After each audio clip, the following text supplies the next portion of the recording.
TV9 cross fire లో deputy speaker Raghuramakrishnaraju చేసిన వ్యాఖ్యలపై మాజీ ఐఏఎస్ విజయ్ కుమార్ ఆగ్రహం వ్యక్తం చేశారు. కొన్ని కులాలను మతాలను రఘురామ టార్గెట్ చేశారని ఆరోపించారు.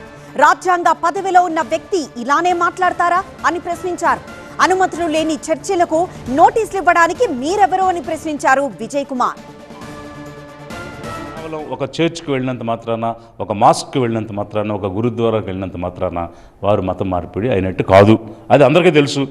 ముఖ్యమంత్రి చంద్రబాబు గారు అనేక సార్లు అనేక టెంపుల్స్కి, చర్చెస్కి, మాస్కులకి వెళ్ళిన విషయం అందరికీ తెలుసు. సో అందువల్ల mere attending a prayer, mere attending a ritual doesn't make conversion unless ఒక పద్ధతి ప్రకారంగా కన్వర్ట్ అయితే తప్ప. అలాంటి అంశాన్ని అసలు మీరు ఎందుకు దీన్ని రేకెత్తించి రేకప్ చేసి కొన్ని వర్గాలలో భయాన్ని గురి చేస్తున్నారు? ఏదో 113 చర్చెస్ ఉన్నాయి, పర్మిషన్ లేకుండా నోటీసులు ఇస్తామని. మీరెవరు నోటీసులు ఇవ్వడానికి? దానికి ఒక వ్యవస్థ ఉంది. అధికార వ్యవస్థ, మున్సిపాలిటీ అయితే మున్సిపాలిటీ, పంచాయతీ అయితే పంచాయతీ చూసుకుంటుంది. రెండవది 113 చర్చిలకి పర్మిషన్ లేదని మీరు గుర్తించారు కదా. మరి రోడ్డు మార్జిన్లో, కాలువ మార్జిన్లో, చెరువుల మార్జిన్లో కట్టిన గుళ్ళు, ఎన్ని గుళ్ళకు పర్మిషన్ లేకుండా కట్టారు? అవి నోటీస్ చేశారా? వాటన్నిటికీ నోటీసులు ఇస్తున్నారా?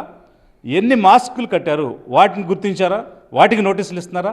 అంటే ఒక ఏర్పాటువాదం చేయడానికి మీరు టార్గెటెడ్గా ఒక పర్టికులర్ కమ్యూనిటీని టార్గెట్ చేసి చేయడానికి, ఇది బ్రాహ్మణీయ మనుశాస్త్రం ఇక్కడ లేదు.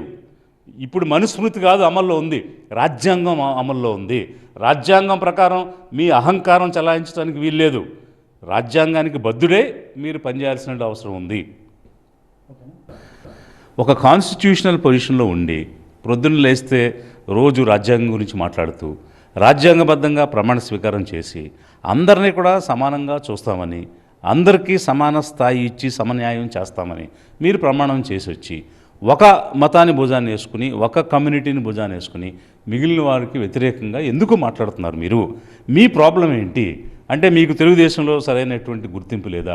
మీ మాటలు వాళ్ళు వినడం లేదా? మీరు పెట్టిన కేసులకి మీరు ఆశించిన ఫలితం రావడం లేదా? లేకపోతే మీరు బ్యాంకుల్లో డబ్బు దోచుకున్నారని దాని మీద సిబిఐ ఎంక్వైరీ జరుగుతుందని, అలాంటి పరిస్థితిలో బీజేపీలోకి వెళ్ళిపోతే వాషింగ్ మెషిన్లోకి వెళ్ళినట్టుగా పరిశుద్ధమై బయటకు వచ్చేయచ్చు. ఏ కుంభకోణం చేసినా కూడా వాషింగ్ మెషిన్ పార్టీలోకి వెళ్ళిపోవచ్చు అని ఆలోచిస్తున్నారా?